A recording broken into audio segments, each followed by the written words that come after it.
Hello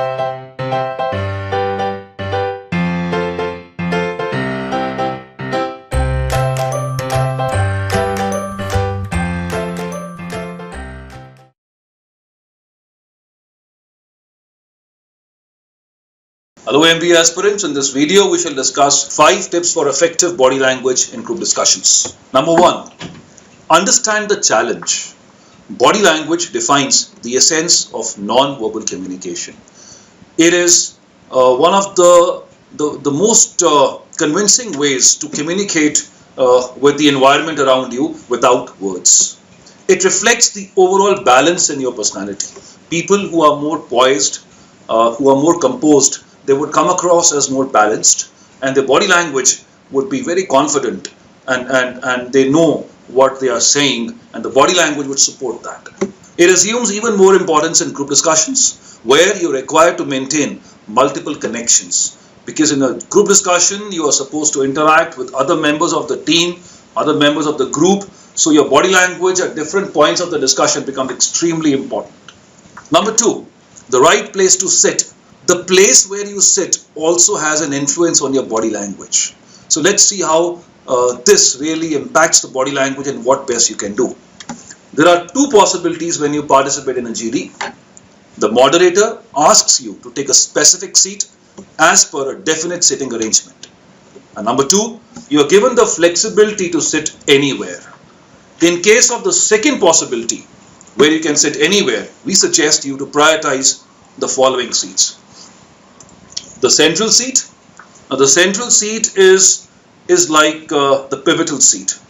It is the place where 2 subgroups are being connected, or you are splitting the group into 2 subgroups. Either ways, it is a lot of psychological power for somebody sitting on that particular seat, and this also gets demonstrated in his or her body language. And I'm talking about a sitting arrangement which is a semicircle, which is the most conventional way in which a GD is conducted. Then we have the ones at the 2 extremes. The 2 corner seats also give you a lot of psychological power and comfort, because there is no challenge of maintaining an eye contact on one complete side, because everybody is sitting onto one side.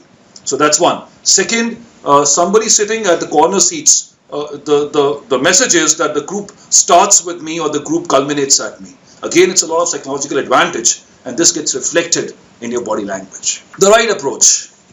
Maintain an upright posture. Now, upright does not mean that you're rigid. Upright means that you're formally involved and you are sitting in a certain manner which is required in a formal occasion, but you're not rigid in terms of your disposition. Keep your hands on your thighs, particularly in the non-active mode, and gesticulate appropriately. Most of the participants have a problem managing their limbs, the hands in particular. They don't know what is to be done with the hands, and they're constantly suspended in the air. So this is something to be avoided, and over gesticulation is also a major distraction for the members of the team, for the members of the group, as well as for the panel. You may keep the legs at right angles to the plane of the body, or fold them in a formal manner. Now legs, we suggest that either they should be at right angles to the plane of the body, which is like an L, or you may fold them in a certain formal manner. Particularly girls wearing suits, they typically prefer to do this. Keep a pleasant expression on the face. Now your expressions are a significant component of your body language. The expressions which show up on your face are also indicative of what you are feeling and how you are managing the challenge. So try to keep it pleasant and avoid being a grim person on that day. Demonstrate involvement and interest through non-verbal gestures. Now there are times when you're not speaking.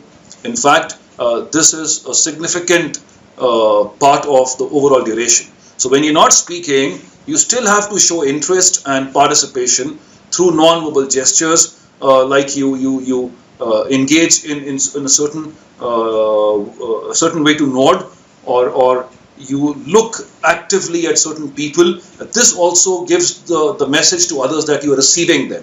So while somebody who's speaking is sending a message, you as a receiver would have a certain body language to accept or receive that particular message. So this is very important. Your interest has to be showcased all this while. The eye contact challenge. There are two dimensions to the eye contact challenge: where and how. Keep the Pareto rule in mind while handling the where challenge. And the Pareto rule states, it's the 80-20 principle, that 80% of the time you look at the dominant speakers in the discussion, the key participants, but 20% do cover the non-speakers as well. You are not supposed to be judgmental, you are not the panel, so please make sure you cover everybody, but you give more respect and acknowledgement to the ones who are actively contributing. The how part is very situational and depends on the message you want to convey. For example, if you want to convey conviction, then you have to look in a certain convincing manner. And everybody knows, how you can put across conviction through your gaze. It has to be a slightly firm look, but again, not rude. Again, if the expression is that of it's a piece of wit which has been added to the discussion, then you look at the other someone in a pleasant and receiving manner. So it depends on the context and the situation which you are in. Avoid the following: lip biting. Now, lip biting is indicative of being nervous, so avoid this as far as possible.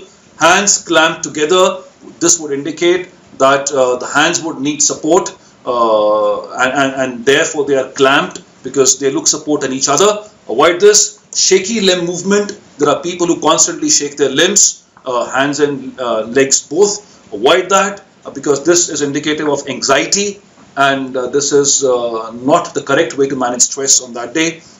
Legs crossed at an objectionable distance from the chair. This looks very informal, and the message is that you are indifferent to the members of the team. At a level, it is also disrespect to the team members and the panel members.